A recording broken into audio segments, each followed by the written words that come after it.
Ele é administrador, pós-graduado em Planejamento Urbano e Gestão de Cidades, foi vereador de Salvador por 3 vezes e atuou como secretário de Relações Institucionais da Prefeitura da capital baiana, a convite do prefeito Assemineto. Ele também é autor de várias leis, a exemplo da Lei 8.028 de 2011, que obrigou as operadoras de telefone celular a manter locais para atendimento presencial em Salvador, e a Lei 8.549 de 2014, que criou o Dia Municipal da Cultura Evangélica. Hoje ele é deputado estadual e seu mandato tem como foco ações e proposições voltadas para a melhoria da qualidade de vida da população baiana. Estamos aqui com o deputado Heber Santana. Tudo bem, deputado? Tudo bem, graças a Deus. Que bom. Deputado, hoje em dia os jovens, a maioria das pessoas, tem obtido informações através das redes sociais. O que o senhor acha sobre isso, da rede social hoje ter tomado conta do nosso dia a dia? É verdade, as redes sociais elas têm se organizado e reinventado a forma de se relacionar, do ser humano se relacionar. Em algum tempo parece até que ela aproxima um pouco mais as pessoas, em outro parece até que ela afasta um pouco mais as pessoas. Mas o fato é que todos estão inseridos nela, dos mais velhos, dos mais jovens, dos empreendedores, no aspecto comercial, pessoal, enfim. E a nossa atuação eu enxergo que é fundamental, justamente porque as pessoas estão buscando informação. Temos até um problema com os fakes, com as informações falsas que são colocadas na internet, nas redes sociais, mas o fato é que as pessoas estão buscando se informar através das redes sociais.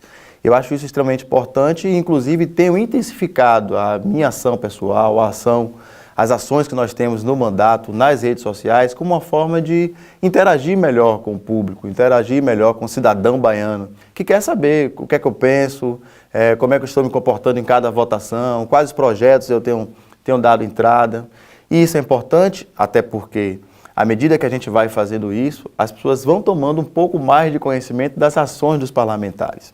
Me permita falar um pouquinho mais, mas esse é um dos grandes problemas. As pessoas se queixam do político muitas vezes, o político Copa do Mundo só aparece aqui de 4 em 4 anos, mas falta essa interação. E a rede social, as redes sociais, quando bem utilizadas, elas podem cumprir muito bem esse papel. Enxergando isso, nós temos feito assim uma série de ações nessa área para fazer as pessoas conhecerem, por exemplo, que, como você disse aí na introdução, a lei que obriga as operadoras de telefonia móvel a terem atendimento presencial é uma lei de minha autoria e muita gente não sabe disso.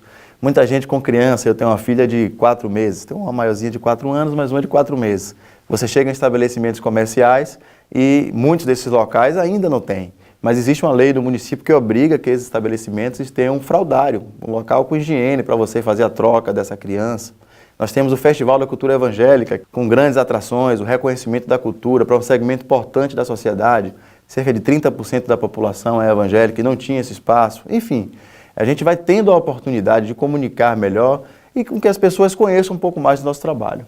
E como é que o senhor tem lidado com as críticas nas redes sociais? Elas fazem parte, é normal, natural, Todo mundo que se apresenta de uma maneira um pouco mais incisiva na sociedade está sujeito às críticas. Na Bíblia tem uma história que fala de Neemias, os muros de Jerusalém estavam derrubados, ninguém fazia nada, e quando Neemias tomou uma atitude, foi fazer alguma coisa, apareceu lá os Sanbalates, na verdade eram 3, 3 homens lá, que começaram simplesmente a dizer que ele não ia conseguir, que não ia dar certo, criticar a forma com que ele estava fazendo. É natural, mas a crítica em si, ela é muito positiva, ela pode nos fazer crescer também.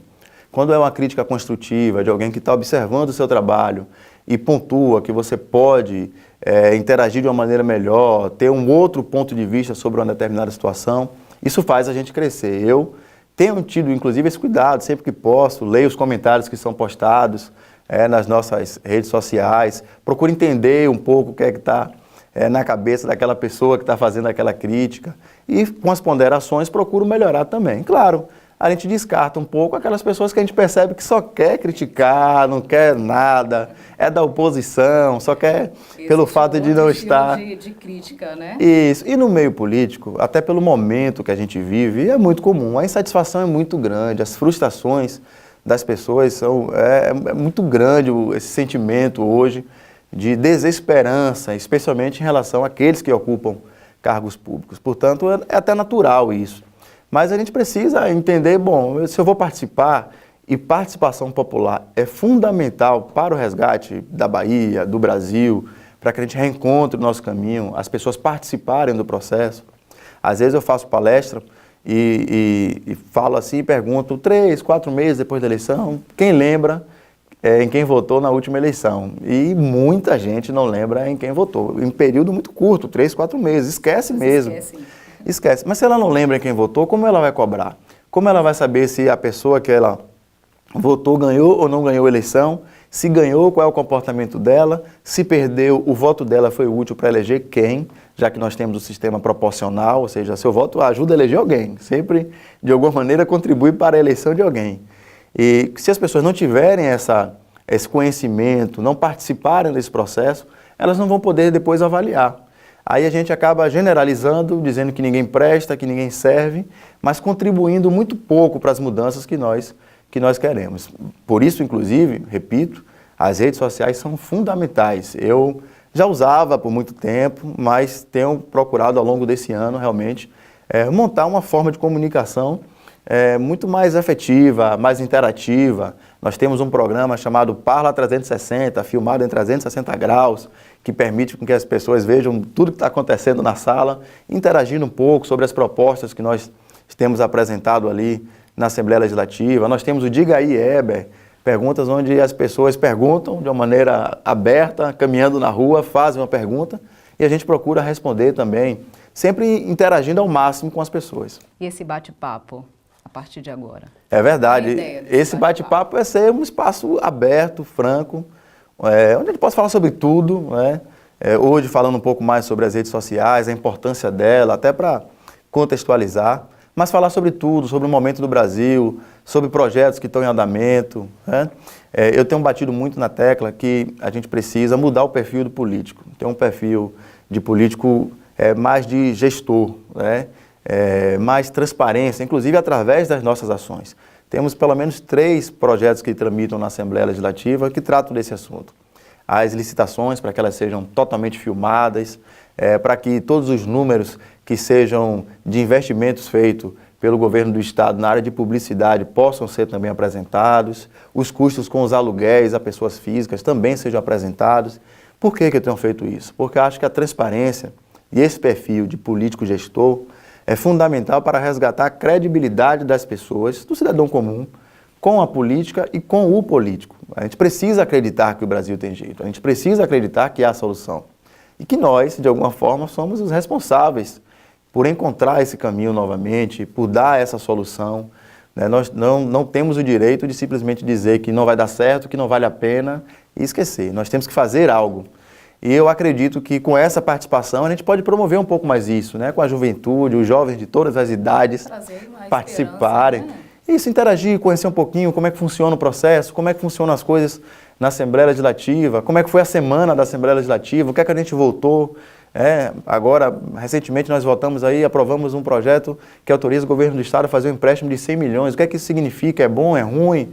Em quais condições isso deveria ser feito? Enfim, trazer todos esses temas para discussão, entendendo a importância que tem as redes sociais para isso, entendendo que à medida que a gente vai apresentando mais isso, e as pessoas também vão se dando ali o cuidado de assistir aquele vídeo, de interagir um pouco mais, parar um pouquinho, dedicar um pouco mais de seu tempo para conhecer o nosso trabalho, o trabalho dos outros também, mas falando de uma maneira específica do nosso trabalho, ela vai enriquecer o seu conteúdo e vai ter condições de me avaliar, inclusive para que as suas críticas, quando vierem, sejam críticas mais construtivas, né, mais embasadas em cima da realidade.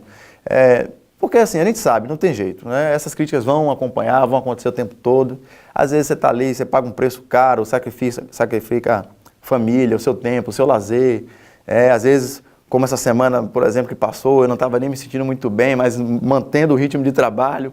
E ninguém sabe disso, né? Você está ali sorrindo, trabalhando. Voltando à crítica, por exemplo, tem pessoas que têm aquela má intenção, pelo senhor ser evangélico, né? E tem aquela intenção voltada para a intolerância religiosa. Com certeza, né? com certeza. Como é que o senhor encara isso? Com certeza. Tem ações que nós fazemos, eu vou dar um exemplo. Quando em Salvador, nós apresentamos uma proposta para proibir as festas open bar aqui na cidade de Salvador. Na época, como vereador, abrangência Salvador. E isso em cima de dados. Salvador é a capital do consumo abusivo de álcool entre homens e mulheres. O consumo abusivo de álcool, abusivo, não é a pessoa simplesmente beber, é quem bebe demais. Acaba promovendo diversos prejuízos para a sociedade. Acidente de trânsito, onde os jovens, inclusive, são os mais atingidos, violência sexual, violência física, enfim, todos os males. Em muitos locais, inclusive países que são tidos como liberais, como a França, esse tipo de ação já foi adotada. Em Curitiba, não precisou nem de lei. Os próprios empreendedores do mercado cultural da cidade pararam de fazer esse tipo de festa porque entende que estimula o consumo abusivo de álcool. Pois bem, em cima desses dados nós apresentamos. Muitas das críticas que eu recebi mais elogios que críticas, diga-se de passagem, nesse projeto. Mas muitas das críticas que eu recebi era porque era evangélico, não era nem por causa do conteúdo do projeto. Esse é evangélico, porque ele não bebe, não quer que ninguém beba, e não era essa a ideia. Então, muitas vezes acontece isso. Em temas que nós defendemos, a família, contra a ideologia de gênero, contra o aborto, contra a pedofilia. Eu tenho batido muito essa questão de dizer que é arte. Arte coisa nenhuma, arte, uma criança ficar tocando um homem nu, ou aquela apresentação do Quer Museu com zoofilia, com pedofilia, enfim, não é arte aquilo, não é, nunca vai ser. Mas isso, muitas vezes, nós recebemos críticas, muito mais pela nossa opção religiosa do que pelo conteúdo em si. E é importante dizer que essas defesas nossas, elas não acontecem simplesmente porque eu sou evangélico. Ser evangélico é uma opção minha, de liberdade religiosa que o nosso país nos dá. Mas o fato mais importante é o modelo de sociedade que nós defendemos. Por exemplo, sobre a questão de ideologia de gênero, né? Qual a sua opinião sobre a ideologia? Eu sou contra e tenho dito sempre, quem defende ideologia de gênero, na verdade, está defendendo a pedofilia. Isso é uma confusão que querem fazer na cabeça das nossas crianças. A militância LGBT percebeu que os adultos, as pessoas, não iriam se convencer dos argumentos que eles estavam apresentando, até porque são argumentos, como eu disse, não é uma questão religiosa, é contra a natureza humana. Percebendo isso, eles inventaram essa teoria de atacar as crianças e confundir a cabeça das crianças. Recentemente, teve um comentário aí que, falando de redes sociais, correu muito das redes sociais, que foi do comentarista Alexandre Garcia, onde ele dava um posicionamento da sociedade americana de pediatras e mostrando dados muito expressivos de que não existe essa confusão que se tenta colocar como argumento para a implementação da ideologia de gênero e que, na verdade, isso faz muito mal, confunde a cabeça das crianças e não à toa, em muitos países, tem ampliado os casos, inclusive no que diz respeito a suicídio. Porque a confusão que é criada, ao mesmo tempo que você tenta proibir os psicólogos de atenderem aqueles que, por algum momento, tiveram a opção sexual de ter um relacionamento homossexual, para deixar de ter esse relacionamento homossexual e passar a ter um relacionamento heterossexual. Enfim, tenta-se criar um cerco e uma verdadeira ditadura ideológica, onde você não pode dizer o que você realmente pensa, você tem que ser cerceado pela militância LGBT. E como eu disse, a ideologia de gênero, na verdade, é uma tentativa de alcançar as crianças com um argumento muito bonito, de defesa da diversidade, mas quando você pega os conteúdos que são apresentados, são tentativas claras de erotizar as nossas crianças, ensinando masturbação, uma criança tocar na outra, não existe isso, isso é pedofilia. Em falar em tocar, né? Teve recentemente essa exposição com artistas nus, né? Envolvendo crianças e que possuíam um conteúdo considerado ofensivo, né? O que o senhor acha dessa exposição? Mais um ato claro de pedofilia. Em que circunstância, em que lugar a gente vai compreender, vai entender, vai aceitar que você leve uma criança para um ambiente desse, não só para onde tem as pessoas em estágio de nudez, mas tocando essas pessoas. É inaceitável esse tipo de ataque às nossas crianças. E eu fico assim abismado que muitas vezes um pai trabalhador, que tem toda a dificuldade para sustentar a sua casa, e ele tem lá uma banquinha, e ele pega uma criança, que é o filho dele, a filha dele, que ele levou para a escola de manhã, mas não tem onde deixar à tarde, ou vice-versa. e ele leva para aquele local porque não tem com quem deixar, não tem dinheiro para pagar, um pai ou uma mãe, e bota ali do lado para poder ficar ali do lado enquanto ele está trabalhando, ganhando o pão, o recurso que vai sustentar a casa. Mas se passa ali algumas dessas autoridades, é capaz de querer prender aquele pai, dizendo que está forçando o trabalho infantil, sem olhar o contexto e a realidade daquele pai. Agora, quando vai para uma situação dessa, de um pai, uma mãe levar a criança para um tipo de exposição dessa, é um ataque direto à pureza da criança. E para muitos é considerado como arte. Pois é, mas isso não é arte nem aqui, nem em lugar nenhum. A arte é algo muito mais nobre do que isso, muito mais nobre. A arte, ela não está acima de todos os outros princípios que devem nortear a sociedade, como qualquer outro local. Diz assim, né? Minha avó dizia, a sua liberdade acaba quando a do outro começa. Então, eu não posso dizer que a arte tem que ter a liberdade de ofender as crianças, em hipótese nenhuma. Ela tem que ter a liberdade de respeitar o espaço dos outros. Que ela funcione, por exemplo, acima de 18 anos, quem é maior de idade, entre, faça o que quiser, toque onde quiser, não é problema de mais ninguém, mas com as crianças não. Nós não podemos aceitar isso. E tenho dito isso já há algum tempo. Nós vamos sair da defensiva, vamos ter realmente uma ação mais forte, deixando claro, não para a sociedade, porque a sociedade ela não concorda com isso, a maioria da população ela não concorda com isso, mas deixando claro para essa militância LGBT de que nós vamos ter ações efetivas em favor da família e das nossas crianças. Não vamos apenas ficar repercutindo os atos dos maus. Vamos propor sim, defender sim, e eu tenho certeza absoluta de que o Brasil vai dar uma resposta muito positiva em favor da defesa das nossas crianças, porque ninguém aceita isso. E sobre, deputado, diante dessas ações que incitam a pedofilia, né? O que o senhor, quais são as propostas que o senhor tem a ideia de apresentar para mudar essa realidade? Isso, nós temos pensado muito sobre isso, eu tenho colocado toda a minha estrutura do gabinete, do mandato, para avaliar bem essa situação da pedofilia. A Bahia enfrenta sérios problemas, em termos de violência sexual contra crianças e adolescentes, é o estado que mais sofre no Nordeste, é o quarto em todo o país, e nós temos que ter ações mais efetivas. Nós, inclusive, estamos propondo delegacias específicas para tratar dos crimes de pedofilia.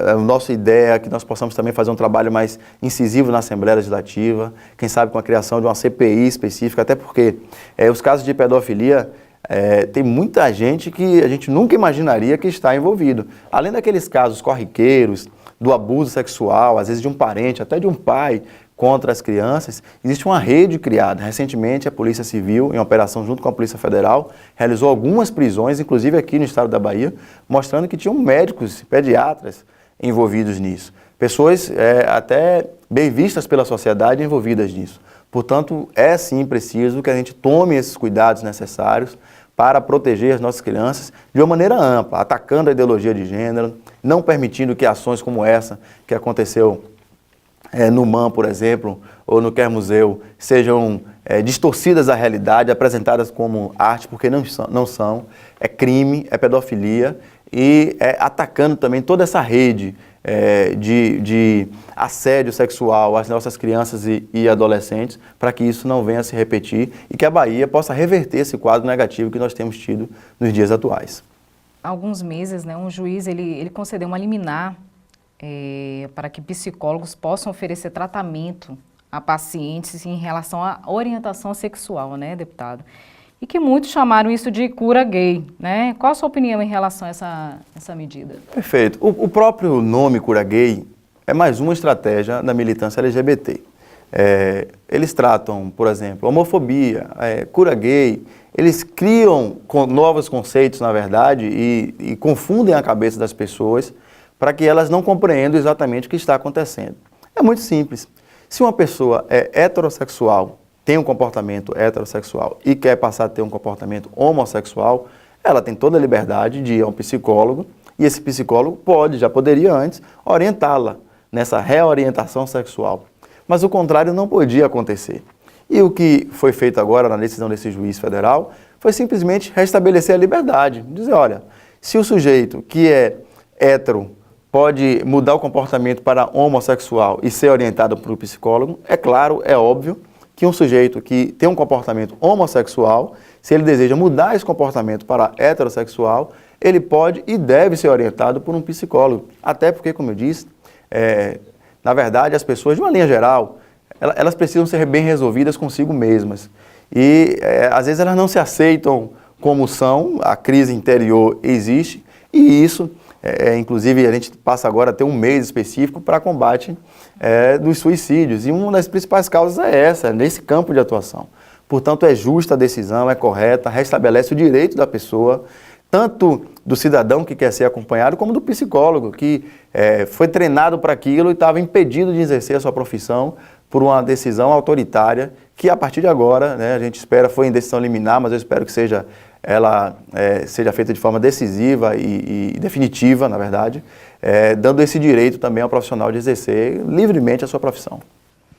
E para finalizar, né, deputado, deixa uma mensagem para todos que estão nos assistindo, né, sobre os princípios e valores que o senhor defende.